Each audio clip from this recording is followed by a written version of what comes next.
A paz de Cristo, mais uma vez, nós estamos aqui estudando a lição de número 3 da nossa revista Lições Bíblicas da CPAD. Nós estamos estudando sobre a defesa da fé cristã. Nós estamos estudando sobre a defesa da fé, combatendo antigas heresias que se apresentam com novas aparências, comentadas pelo pastor Ezequias Soares. Eu sou o pastor Mário Teixeira e para mim eu estou feliz de estar aqui estudando com vocês a palavra de Deus. Bem, nós vamos agora para o nosso tópico número 1. Tópico número 1 fala heresias que negam o corpo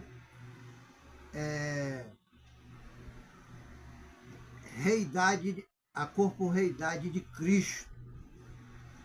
Então, o primeiro grupo, nós vamos começar aqui falando do grupo do docetismo. Então, a lição diz, o termo vem do grego dokio, que significa ter aparência. O docetismo é a mais antiga heresia da história da igreja, que consiste em negar que Jesus tivesse tido corpo físico, humano. Sua humanidade era simplesmente uma aparência como um fantasma. Então, aparência como um fantasma, uma sombra.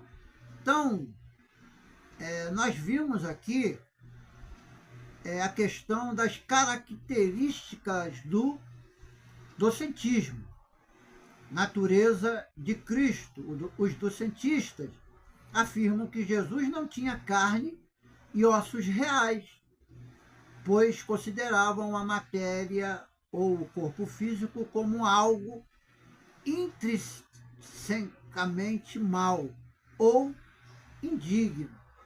Então, isso aqui é intrinsecamente mal ou indigno, é um pensamento desse grupo. Então, qual era a sua influência filosófica?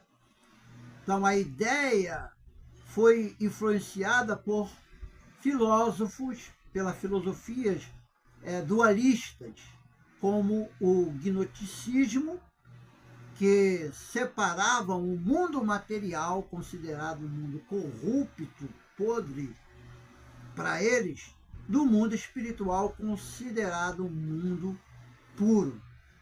Então, consequências teológica desses grupos, se Jesus não possuísse um corpo humano real, ele não poderia ter sofrido ou morrido verdadeiramente na cruz. Então seria que negar a morte de Jesus na cruz do Calvário. Então quem foi crucificado não foi Jesus, se essa teoria fosse verdadeira, o que não é. Então, é uma teoria falsa, é uma heresia falsa. Então, assim, a obra da redenção seria anulada se Jesus não viesse em um corpo físico. Negar a corporeidade de Cristo também compromete a doutrina da sua encarnação, pois o Evangelho enfatiza que o Verbo se fez carne, conforme nós lemos no textuário. O Verbo se fez carne e habitou entre nós. Então nós temos a refutação da própria Bíblia a esse tipo de heresia. Os apóstolos, especialmente o apóstolo João, eles combateram enfaticamente o docetismo. 1 João 4, versículos dos 2 ao 3, diz: todo o espírito que confessa que Jesus Cristo veio em carne é de Deus. E todo espírito que não confessa que Jesus Cristo veio em carne não é de Deus. Então nós vamos ver aqui nesse texto uma refutação direta à ideia dos docetistas. Eles são combatidos ferozmente, as suas heresias são ferozmente rebatidas pelos apóstolos, principalmente pelo apóstolo João. Então, reafirmando a realidade da encarnação. Lucas 24, versículo 39, após a ressurreição de Jesus, veja o que Jesus disse: vede as minhas mãos e os meus pés, que sou eu mesmo. Apalpai-me e vivificai, porque um espírito não tem carne nem ossos, como vedes que eu tenho. Então, o próprio Senhor Jesus mostra a mão e os pés após a sua ressurreição, mostrando que era ele mesmo que havia vindo em carne. Então, carne não pode ser apalpada, não pode ser, espírito não pode ser apalpada, espírito não pode ser tocado, mas a carne pode, e Jesus veio em carne. Então, isso comprova literalmente que Jesus possuía corpo físico, tanto antes da morte como depois da sua ressurreição. Então, a segunda coisa que nós precisamos ler aqui, que os docetas ensinavam, o que eles ensinavam na realidade sobre Jesus. Que eles ensinavam sobre Jesus. Então, os docetas promoviam ensinamentos que eram profundamente contrários à palavra de Deus. Então, eram totalmente o contrário da palavra de Deus.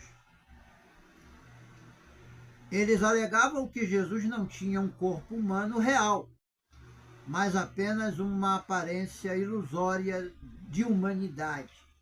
Isso é um absurdo, é o cúmulo do absurdo.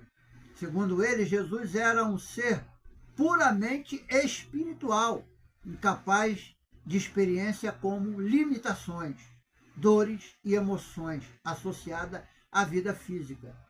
Então, essa perspectiva ignorava a plena humanidade de Jesus e minava aspectos fundamentais da encarnação e da sua obra redentora. Então, vamos ver aqui a resposta bíblica à questão da humanidade de Jesus. Os evangelhos, especialmente o de Lucas, apresentam um relato detalhado e irrefutável da humanidade de Jesus, mostrando que ele viveu uma vida plenamente humana em todos os aspectos. Então, primeiro, Jesus teve uma origem e uma vida familiar humana. Então, parentes próximos. Jesus fez parte de uma família real, com parentes e amigos descritos no Evangelho de Lucas. Por exemplo, Zacarias e Isabel, parentes de Maria e envolvidos na narrativa do nascimento de João Batista, em Lucas 1, dos versículos 5 e 36. José e Maria eram seus pais terrenos, que cuidavam de sua criação. Lucas 2, versículos 4 ao 5. Primos e vizinhos, como indicado na visita de Maria a Isabel e no nascimento de João Batista, que envolve familiares e vizinhos. Lucas 1, 36 e também o 58. Então, segundo, Jesus interagiu com pessoas em sua comunidade. Então, pastores, homens humildes que receberam a notícia do nascimento de Jesus e vieram adorá-lo. Lucas 2, versículo 8 ao 20. Simeão e Ana, duas pessoas piedosas que testemunharam sua apresentação no templo, registrando-o como o Messias prometido. Lucas 2, dos versículos 25 ao 38. Então, terceira coisa é o relato da sua infância terrena. Lucas também descreve a infância e o desenvolvimento humano de Jesus. Por exemplo, crescimento físico. Jesus cresceu em estatura, mostrando que experimentou um processo humano de desenvolvimento físico. Lucas 2,40. Então, desenvolvimento intelectuais. Ele cresceu em sabedoria, aprendendo e amadurecendo intelectualmente. Lucas 2, versículos 40 ao 52. Terceiro, desenvolvimento espiritual. Ele cresceu na graça de Deus e na obediência ao Pai e diminuiu um relacionamento espiritual profundo e progressivo. Então, isso é muito importante, nós estudarmos sobre isso, porque é importante afirmar essa questão. Então, por que nós podemos dizer agora no